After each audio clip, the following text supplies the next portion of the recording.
Hey, what's up guys? My name is Chris. I'm a group fitness instructor at the University of North Florida Student Wellness Complex, and today I'll be leading you through a Tabata style workout. So today's workout will consist of 7 different exercises. You'll perform each exercise for 8 rounds. Each round is going to be 20 seconds of work and 10 seconds of rest. And so you'll do that for a total of 8 times, and then you'll move on to the next exercise. In between each exercise, I recommend taking between a 1 and 2 minute break. Allow yourself to get some water and cool down before you start that next exercise. I'll do a complete breakdown of all the exercises and give you guys a little warm-up routine to do before you get going. So, first things first, before you do this workout, you're going to want to go do 5 to 10 minutes of moderate pace cardio. You want to get your heart rate up a little bit. You don't want to be breathing too heavily though. You're not trying to work out in this part. You're just trying to warm up, get those muscles loose, get some sweat flowing, get your body ready to move. So whether it be running, jumping jacks, burpees, jump rope, whatever you want to do, just get out there, do a little bit of cardio before you start, and then you can take about a minute or 2 break before you start the actual workout. So I'll go through a breakdown of all the exercises real quick. First things first, it's going to be burpee broad jumps.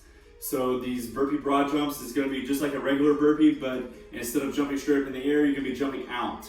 So I'll kind of show you how to do this. If you don't know how to do a burpee, what you're going to do is you're just going to want to come down all the way to the floor. You're going to kick your feet back behind you, like so. You're going to go into a push-up, push yourself back up, then you come up like this.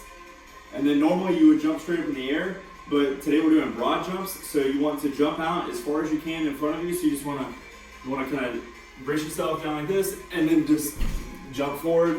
You want to land softly on that heel midfoot area to absorb that landing, but you want to jump out as far as you can. And then what you'll do is you'll go right into another burpee and then jump out again.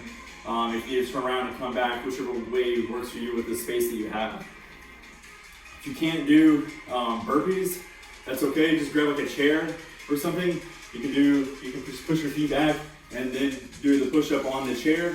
And then instead of doing that broad jump, just step up onto your chair that you have, or just jump up straight in the air like so, and go back into the next burpee. Another thing you can do is if you only have problems with the push-up portion, you can just go to your knees for that push-up. And then come back up and do that broad jump. Really want you guys to try to get that broad jump in there. Makes it a lot tougher, but it's really good for you. Great workout there. So next exercise is going to be just a lunge squat. So you can do this a couple of ways. You can either lunge in front of you 2 times and then go into air squat, or you can lunge behind you like this twice and then go into the air squat. So if you've never done a lunge before, basically what it's going to be, you're just going to step out in front of you like this. You're going to lower this back knee over here. So you'll lower this back knee down to the ground. You don't want to slam it off the floor or anything. You just want to kind of get close or barely tap it off the floor and then come back up. And then you'll go do the same thing with the other leg. And then for air squat, all you're doing is just pushing those hips back behind you, like almost like you're going to sit into a chair. You want to come down. You want to get almost what we call parallel. That's like 90-degree angle roughly right here. You don't have to be too worried about the actual angle. Just get down pretty low, whatever works for you. Try to push yourself a little bit there. Don't do half squats. But if that's as far as you can, if that's the range of motion that you have as far as you can go, then go ahead and do that. If you can get low with them, get low with them. Just whatever way it goes. And also, if you want to make that a little bit tougher, you can just do jump lunges. So let's go ahead and jump lunge, and then you can jump right into that squat, and you can get a lot more reps in that way. So if you need to hang on to something while you do those lunges, go for it. That make it a little bit easier on yourself. But that's the main thing there. Third exercise is going to be Renegade Rows and a floor press. So what you're going to do is you're going to do the Renegade Rows for 4 of the rounds, and then the other 4 rounds you're going to do what we call a floor press. So I'll explain both of these, and then you can pick whichever way you want to do in each of the exercises. So I don't have any dumbbells here with me, But what you would normally take some cans or something you have around the house. Actually, don't do this with cans. You can do the floor press, but don't do the Renegade Rows with the cans because it'll probably bust them. But what you're gonna do is just gonna get down in a high plank with those dumbbells or whatever sturdy kind of weight you're gonna use, and then you're just gonna row. So you put your feet out kind of far apart, but you're just gonna row up like this, contract at the top, row up like this. So each side, you're just rowing up. You use that mat right there on the side. You should be feeling that. Squeeze as you come up, and then go back down. Slow and controlled, good movements there. And then floor press, you're just laying on the floor. You're taking those dumbbells or whatever it is you have. You can actually use cans for this or water bottles, whatever you have. What you're gonna do, put your arms out, next to you. You don't want them way out here parallel with you, with your shoulders, but you want them kind of like at an angle a little bit, maybe like a 45-degree angle right here. And then what you're gonna do is you're gonna squeeze your pecs here and use a little bit of your shoulder and push that weight up. Squeeze those pecs at the top right here. Squeeze at the top of that. Then you're gonna lower back down, and then you're gonna just gently tap off the floor and then come back up. It'll really help if you take your lats, your shoulder blades, and pull them back behind you. Give you a nice little firm base, and then you're just gonna press up and then back down. Up and then back down. You don't want to be slamming down here. You don't want to come down here and rest. You want to tap and then back up. Tap and back up. So 4 of those, you'll do Renegade Rows, and 4 of those you'll do floor press. If you want to, you could alternate them. That way you're doing back and then chest. But just keep in mind you only have a 10-second rest break between each round. So it might be kind of tough to do that. I would probably, if I was doing it, I would probably just do 4 rounds of the Renegade Rows and then 4 rounds of the floor press, or vice versa. So that's exercise number 3. Number 4, we're going to do mountain climbers.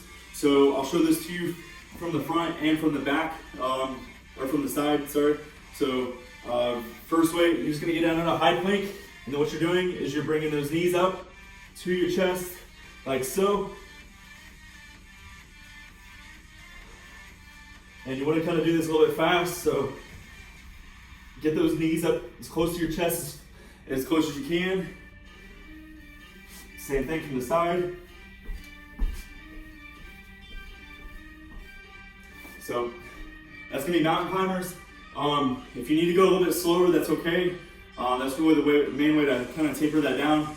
The biggest thing is you don't want to have your butt way up in the air, so try not to be like this. You want to get low, kind of like you're going to go into a push-up, keeping that back and butt kind of in line, and then you're just bringing those knees up to the chest. And biggest thing to challenge yourself on that one is going to be making sure you get, as you bring, you bring that left leg up, as you bring it back, go ahead and bring that other right leg up at the same time. So you kind of want to alternate them. You don't want them on, you don't want both feet on the ground at the same time. If you really want to ramp up that intensity, just go as fast as you can on those while maintaining good form always.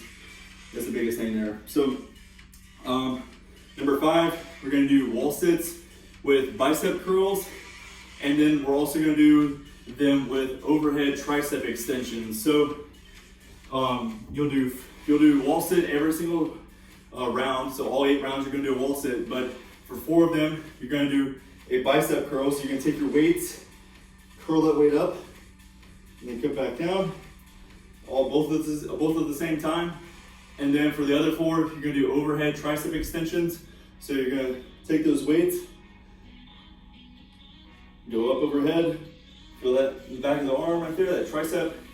So for that wall sit, I want you to be about as far down as you were squatting. You don't want to be way up here. You don't want to be way down here. You want it to be that parallel spot again. And then, like I said, you're curling that weight up, back down, and then you're doing the overhead tricep extensions, like so. Also, if you want to, you can just use you could use one heavier weight and then just do one and get both of those triceps at the same time.